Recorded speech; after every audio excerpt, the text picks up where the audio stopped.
कामचोर देवरानी। एक बार की बात है, सुषमा अपने पूरे परिवार के साथ खुशी खुशी मोहन नगर में रहती थी। उसकी 2 बहुएं थी, पल्लवी और शिवानी। एक दिन दोनों बहुएं रसोई में काम कर रही होती है कि तभी उनकी सास सुषमा उन्हें बुलाती है। अरे बहू, जरा इधर तो आना। शिवानी, जरा जाकर देखना सासू माँ क्या कह रही हैं। दीदी आप ही देख लो ना जाकर, आपको भी तो सुनाई दे रहा है। अरे मैं आटा गूंद रही हूँ ना, तुम चली जाओ। हाँ तो मैं भी तो सब्जी काट रही हूँ ना दीदी। अरे बहू जल्दी आओ। ओह, ये तो जाएगी नहीं, मैं ही जाकर देखती हूँ कि क्या करना है। पल्लवी सुषमा के कमरे में जाती है। जी मम्मी जी, क्या हुआ? शाम को घर पर कुछ मेहमान आने वाले हैं, तो तुम अच्छा सा खाना बना लेना बहू। ठीक है मम्मी जी, आप बता दीजिए क्या क्या बनाना है और कितने लोग आ रहे हैं। सुनील की मौसी जी और उनका पूरा परिवार आ रहा है। कुल मिलाकर 3 लोग और हमें मिलाकर हुए 9 लोग। तो अभी से ही तैयारी करना शुरू कर दो। और हाँ, घर की सफाई भी कर देना, हाँ अच्छे से। जी मम्मी जी, सब काम हो जाएगा, आप चिंता मत कीजिए। पल्लवी शिवानी को घर में मेहमान आने वाले हैं इसके बारे में बताती है। क्या 9 लोगों का खाना बनाना होगा, घर की सफाई करनी है?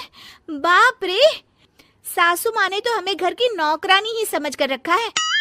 ऐसा नहीं बोलते शिवानी, हम इस घर की बहू हैं और घर के काम करना हमारा फर्ज है। दीदी तो है ही सासू माँ की चमची, जब देखो सासू माँ सासू माँ। मैं तो इतना सारा काम नहीं करने वाली।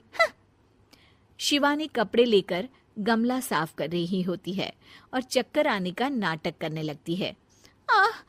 मेरा सर चकरा रहा है। तभी वहां पल्लवी और सासू माँ जाते हैं। अरे बहू, क्या हो गया तुम्हें? मम्मी जी, बहुत तेज सर में दर्द हो रहा है। तुम एक काम करो शिवानी, आराम कर लो। नहीं नहीं दीदी, घर में मेहमान आने वाले हैं, मुझे आपकी मदद करनी चाहिए। अरे कोई बात नहीं शिवानी, तुम आराम कर लो, मैं सब काम कर लूंगी। ठीक है दीदी, अगर आप इतना कह रही हैं तो आराम कर लेती हूँ। शिवानी आराम से अपने कमरे में मैगजीन पढ़ रही होती है।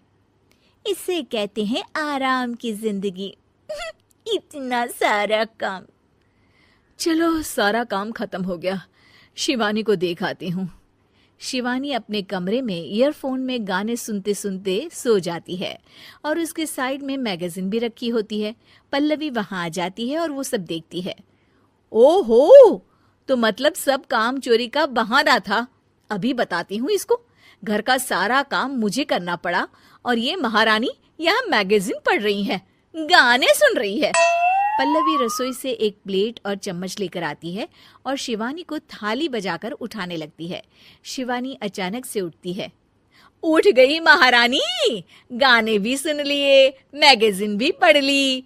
तुम तो बहुत बड़ी झूठी निकली शिवानी। तुमने सर दर्द का बहाना बनाया ताकि काम करने से बच सको। हाँ बनाया बहाना, तो क्या करती, इतने सारे काम करती। मुझे कोई शौक नहीं है चापलूसी का।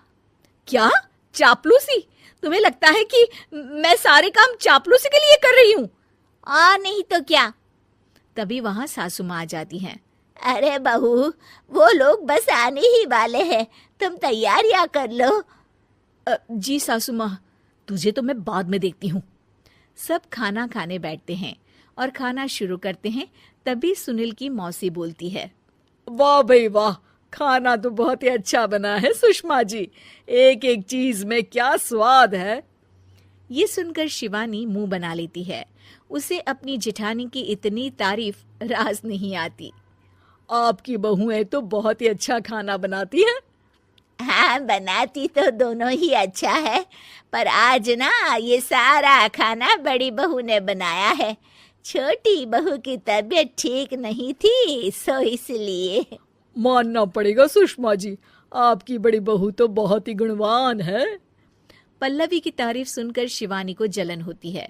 पल्लवी ये सुनकर खुश हो जाती है और शिवानी की तरफ देखकर उसे चिढ़ाती है।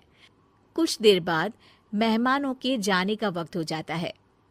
मौसी जी सबके लिए उपहार लाई होती है। वो सबको शगुन के पैसे देती हैं और अंत में पल्लवी के पास आती है।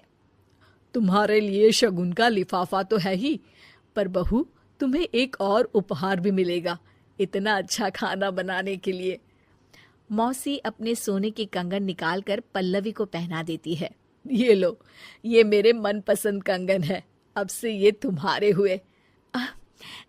धन्यवाद मौसी जी। ये देखकर शिवानी तो पूरी तरह से जल जाती है और गुस्से से रसोई में चली जाती है। तभी वहां पल्लवी आ जाती है और उसे अपने कंगन दिखाने लगती है। देवरानी जी, अब आपका सर दर्द ठीक तो है ना? मुझे लगता है कि अब सर दर्द शुरू हो गया होगा आपका।